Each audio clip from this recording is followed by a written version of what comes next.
Bah oui, le sexisme, fallait bien qu'on en parle un jour. Vous vous attendiez à quoi?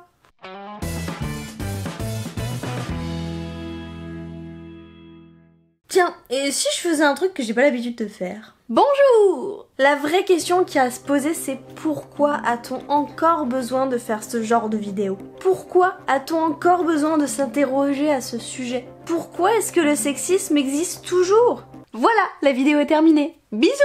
Ceux qui me suivent sur Twitter ont dû voir passer une petite photo d'un document Word avec le titre « Les hommes et le féminisme ». La page était vide et je n'ai toujours pas réussi à la remplir depuis. D'ailleurs, oui, je compte bien faire les femmes et le féminisme aussi. J'ai compris qu'il fallait d'abord que je vous parle de sexisme en général. Donc, me voilà!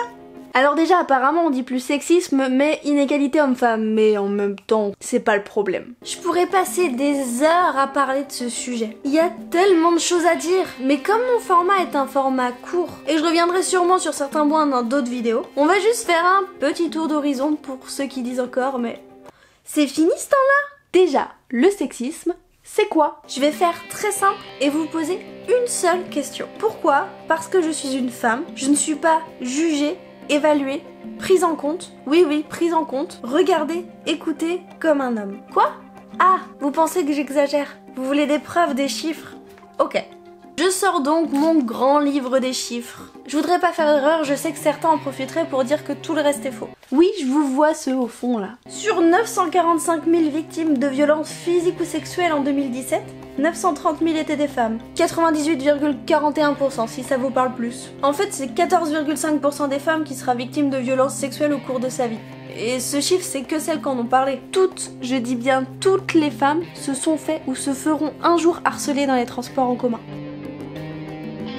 À la télé, les femmes ne représentent que 20% des experts interviewés. Le sexisme s'étend même jusqu'au nom de rue. Il n'y en a que 2% qui portent le nom d'une femme. Et évidemment, le travail est loin d'être épargné. Y a-t-il vraiment besoin de rappeler que c'est 80% des femmes qui subissent le sexisme au travail? Ou que l'écart de salaire à poste et expérience égale est de 12,8%? Et venez pas me dire que c'est une question de compétence, c'est ridicule. Être une femme, c'est aussi passer 1h30 de plus par jour à s'occuper des tâches ménagères. Ah, et histoire de finir sa carrière en beauté, une fois qu'on a traversé tout ça, on part à la retraite avec en moyenne 600 € brut de moins qu'un homme.